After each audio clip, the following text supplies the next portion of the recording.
La familia Duarte llega a la colonia española de Santo Domingo a finales del siglo XVIII. Procedían de Cataluña y tenían como oficio el comercio. En la última década de ese siglo se sucedieron complejos y traumáticos acontecimientos políticos y sociales en la isla. La revolución protagonizada por los antiguos esclavos de la colonia francesa amenazaba con destruir los cimientos del sistema colonial. La primera fase de esa revolución culmina en 1801, cuando el líder rebelde Toussaint Louverture ocupa la parte este de la isla en nombre de la República Francesa.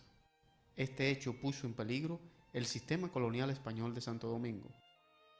El comercio y la sociedad en su conjunto quedaron muy afectados, lo que obligó a que cientos de familias emigraran a las colonias españolas más cercanas. Los Duarte no fueron la excepción y bajo esas circunstancias eligieron la vecina isla de Puerto Rico.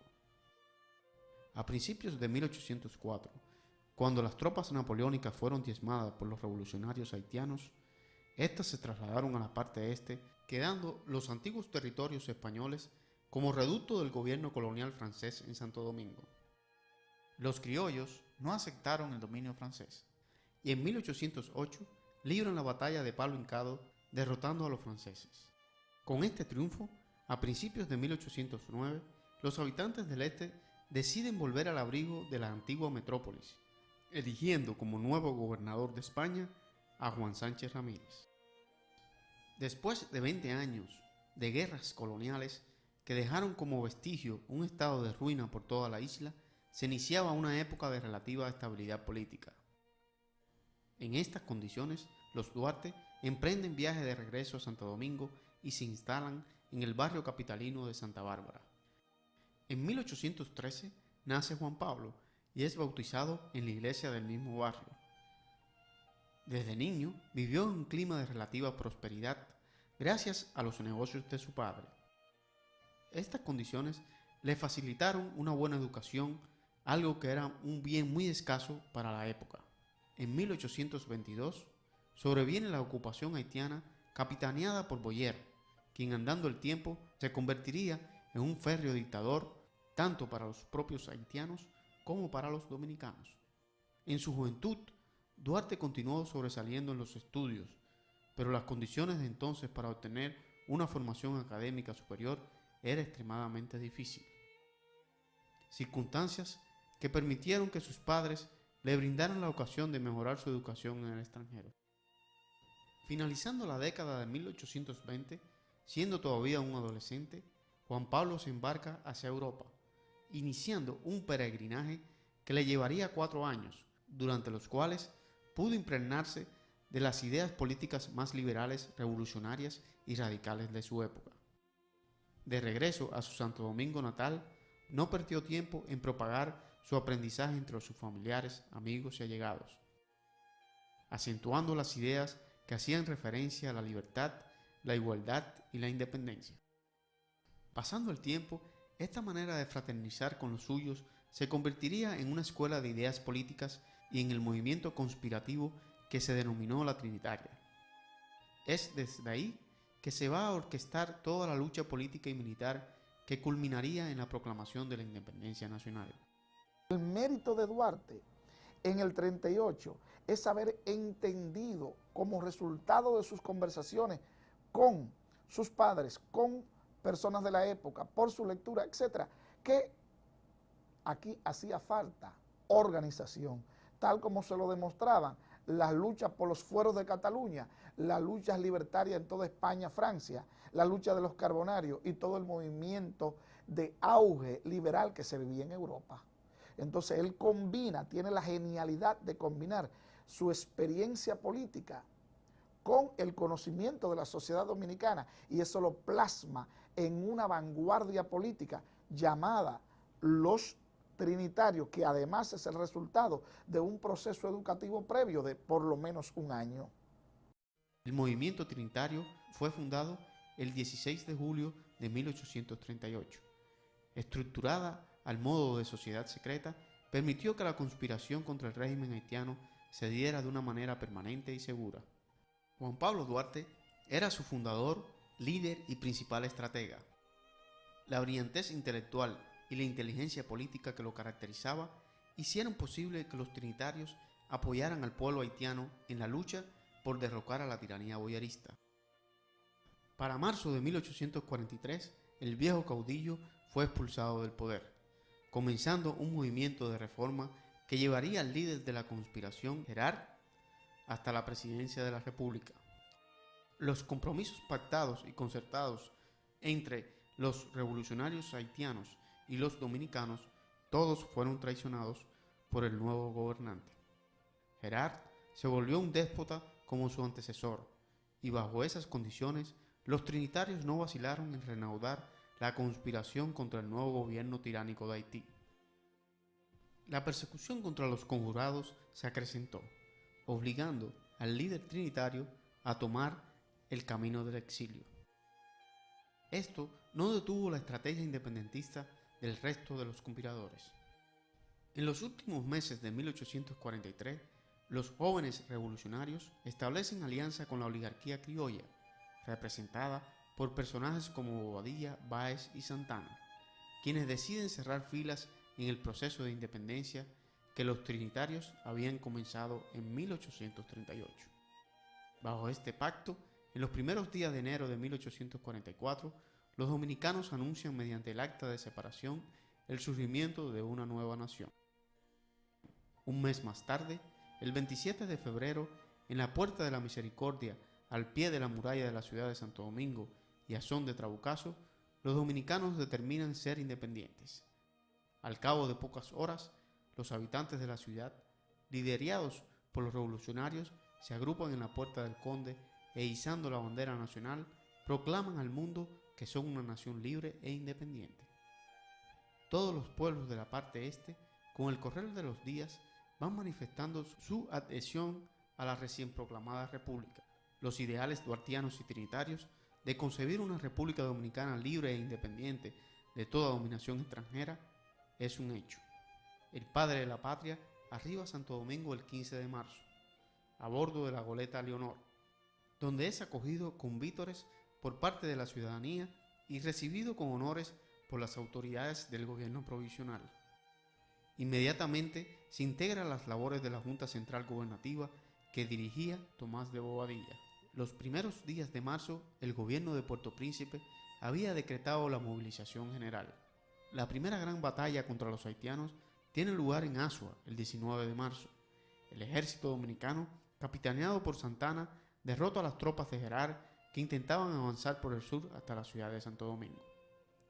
Durante los días que restaban de marzo y todo el mes de abril, Duarte, nombrado comandante de los ejércitos del sur, libraría una batalla política audaz y memorable en su intento por consolidar la independencia nacional en contra de aquellos que solo planeaban lesionar la soberanía recién conquistada. En su campamento de Baní enfrentó a Santana y su negativa de atacar al ejército de Gerard. Finalmente, transcurrieron varias semanas y los máximos representantes del gobierno provisional, confabulados con la posición de Santana, le ordenan a Duarte regreso a Santo Domingo. El patricio, sobrado en estrategia política, acata la orden para evitar divisiones entre los dominicanos en momentos tan difíciles.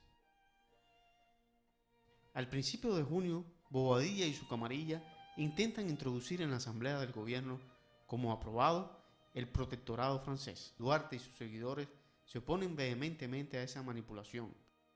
Este triunfo táctico de los trinitarios no impidió que un grupo de jóvenes encabezados por Sánchez dieran el golpe de estado del 9 de junio.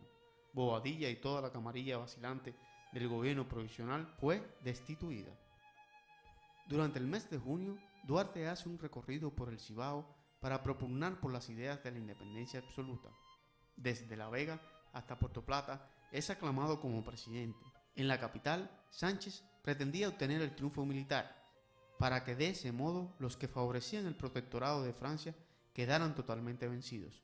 Había pasado poco más de un mes cuando Santana y sus tropas se presentan en las puertas de la ciudad de Santo Domingo y a través de la fuerza destituyen a Sánchez, instalándose el general como jefe del gobierno.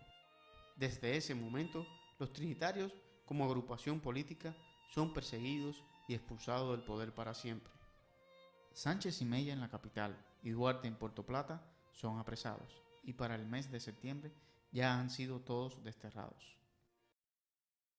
En Duarte tenemos una propuesta política liberal consecuente con ampliación al máximo de la integración de los ciudadanos a la administración estatal, y con los conservadores tenemos una exclusión política, un militarismo, una propuesta anexionista y sobre todo un régimen, una propuesta de régimen autocrático.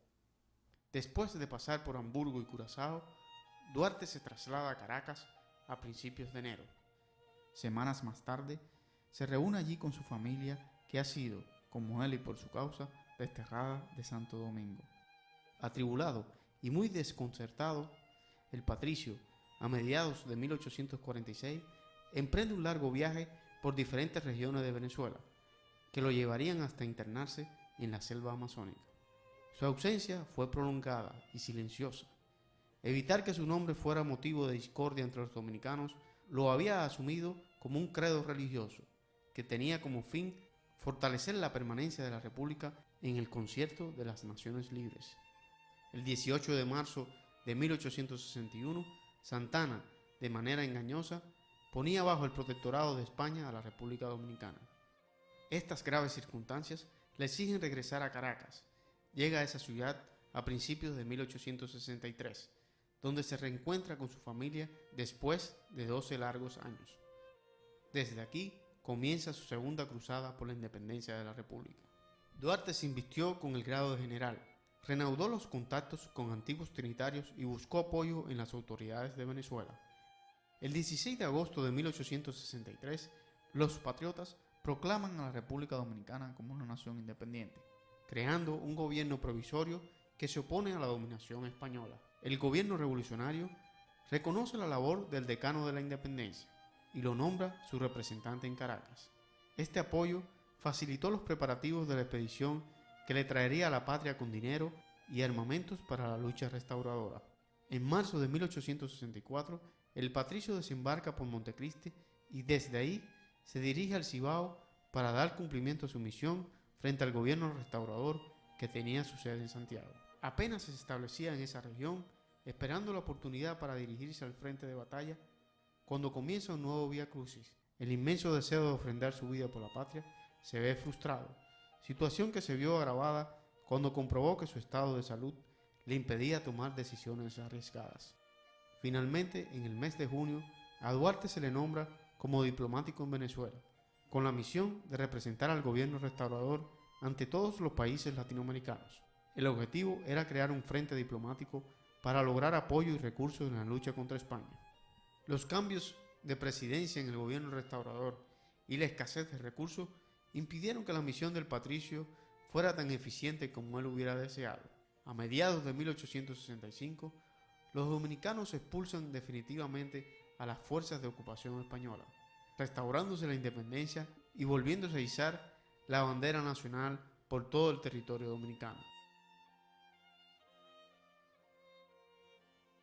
Halagado por el trascendental momento, se retira a una vida sencilla que lo obligaba a cumplir con el deber de ganarse el sustento de su familia. Se le veía sufrir con el gobierno despótico de Báez y su intento de entregar parcial o totalmente el territorio dominicano al gobierno de los Estados Unidos. Cuando supo que jóvenes revolucionarios habían derrocado al tirano mediante las armas, brotó en él un ánimo de optimismo, a pesar del dolor que le provocaba su afección. Finalmente, el apóstol murió en julio de 1876. Una larga enfermedad ponía fin a la vida ejemplar del padre de la patria.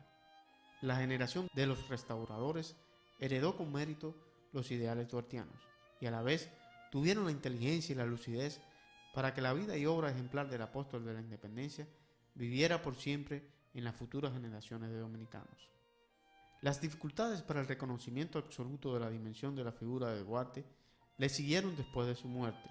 No fue hasta el año 1884 que el gobierno dominicano dispuso el traslado de los restos mortales del padre de la patria. Santo Domingo se movilizó para recibirlo con las máximas consideraciones. Sus restos fueron enterrados con los más altos honores, celebrándosele la apoteosis digna al más puro de los dominicanos. Desde entonces, su memoria no ha podido ser borrada. Las luchas partidarias, los desgobiernos y las injusticias fueron algunas de las razones por las cuales al patricio no se le pudo honrar con una imagen pública. Fue en el año de 1930 cuando se lograron estos oficios. Varias décadas demoró el recordatorio público del padre de la patria a través de una escultura, desvelándose finalmente en ese año la estatua que se erige en el Parque Duarte de la zona colonial.